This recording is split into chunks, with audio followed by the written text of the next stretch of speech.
Donald ট্রাম্পের আমলে একটা বড় ঘটনা ঘটলো নিউ ইয়র্কে।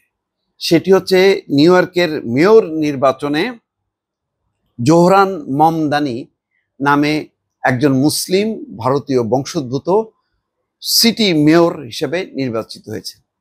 এটি রীতিমতো ট্রাম্পের গালে চপেটাঘাত।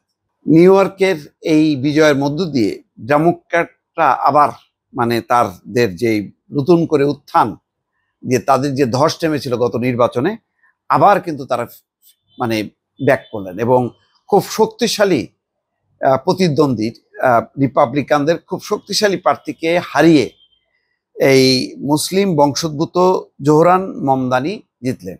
এর মধ্যে দিয়ে কয়েকটি বার্তা কিন্তু পৌঁছে গেল মার্কিন জনগণের কাছে।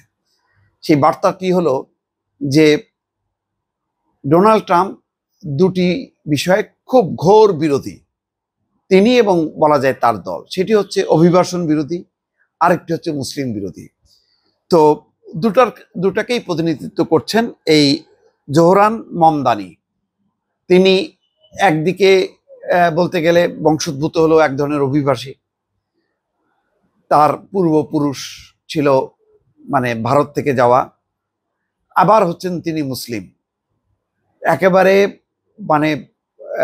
মার্কিন যুক্তরাষ্ট্রের যে 50টি অঙ্গরাজ্য আছে, সেই অঙ্গরাজ্যের অন্যতম হচ্ছে নিউ ইয়র্ক যে অঙ্গরাজ্য, সেই নিউ ইয়র্কের তিনি হলেন এখন মেয়র। টানা কয়েক মাস ধরে চলা উত্তেজনার অবসান ঘটিয়ে নিউ ইয়র্ক সিটির ডেমোক্রেটিক দল বড় জয় পেয়েছে। 33 বছর বয়সী প্রগতিশীল নেতা জোহরান মমদানি প্রতিদ্বন্দ্বী সাবেক গভর্নর অ্যান্ড্রু কুমো পরাজয় স্বীকার করে তাকে অভিনন্দন জানিয়ে বলেছেন আজ রাত সে জিতেছে। বুধবার এক প্রতিবেদনে এই খবর জানিয়েছে এপি অ্যাসোসিয়েট প্রেস। তো প্রতিবেদনে বলা হচ্ছে এই নির্বাচনী ফলাফল শুধু মেয়র প্রার্থী নির্বাচনের মধ্যে সীমাবদ্ধ নয়, বরং তার ডেমোক্রেটিক পার্টির ভবিষ্যৎ পথ চলার দিকও নির্দেশ রয়েছে। 4 বছর আগে যৌন হয়রানির অভিযোগে গভর্নর পদ থেকে পদত্যাগ করা কুমো রাজনীতিতে প্রত্যাবর্তনের চেষ্টা করছিলেন, কিন্তু মমদানির প্রবল উত্থানে সেই প্রবর্তনের পথে কার্যত প্রাচীর হয়ে দাঁড়ালেন। ফলে আবার নতুন করে অভিবাসীরা, মুসলমান সহ যারা সংখ্যালঘু সম্প্রদায় আছে মার্কিন যুক্তরাষ্ট্রের, মার্কিন যুক্তরাষ্ট্রকে এমনিতেই বলে এটা হলো অভিবাসীদের দেশ, সেই অভিবাসীদের সাথে নির্মম আচরণ শুরু করেছিল ট্রাম্প প্রশাসন।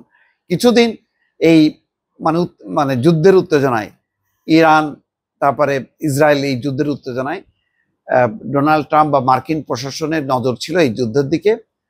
কিন্তু ক্ষমতায় আসার সাথে সাথেই ডোনাল্ড ট্রাম্প প্রবলভাবে যে কয়েকটা যুদ্ধ করেছে, তার মধ্যে তো একটা বাণিজ্য যুদ্ধ, আর একটা হচ্ছে মুসলিম বিরোধী কট্টর অবস্থান। বিভিন্ন ইউনিভার্সিটিতে যারা ফিলিস্তিনিদের পক্ষে সমাবেশ করছিল তাদেরকে বহিষ্কার করা, যা তা পরিস্থিতি। এমনকি বিশ্ববিদ্যালয়ের অনুদান, হার্ভার্ড বিশ্ববিদ্যালয়ের অনুদান পর্যন্ত বন্ধ করে দেয়া, এই ঘটনা করছিল। অভিবাসীদেরকে যেভাবে পায়ে শিকল দিয়ে হাত কড়া পরিয়ে বের করে দিচ্ছিল, সেই জায়গায় এই যে যিনি এখন মেয়র নির্বাচিত হলেন, সেটা একটা প্রবল একটা শিক্ষা বা প্রতিবাদের প্রতীক হয়ে দাঁড়ালেন। তিনি, যার নাম হচ্ছে জোহরান মমদানি, তিনি কিন্তু এখন প্রতিবাদের একটা প্রতীকী হিসাবে সামনে চলে আসলো। তাকে ঘিরে শুধু নিউ ইয়র্ক না, সারা আমেরিকার অভিবাসীরা, মুসলমানরা বা ভিন্ন ধর্মের মানুষ কিন্তু এখন আবার একটা তাদের শক্তি দেখাতে পারলো এবং তারা সংগঠিত হওয়ার একটা সুযোগ পেল এবং ডোনাল্ড ট্রাম্পকে চ্যালেঞ্জ করারও একটা বড় ধরনের সুযোগ। ফলে এই ঘটনার মধ্য দিয়ে যথেষ্ট পরিমাণ একটা ঝাঁকি খেলো রিপাবলিকান দল বা রিপাবলিকানদের যিনি এখন প্রধান ডোনাল্ড ট্রাম্প, যিনি প্রেসিডেন্ট হিসেবে এখন যুক্তরাষ্ট্রের দায়িত্বে আছেন। দর্শক ভালো থাকবেন, আল্লাহ হাফেজ।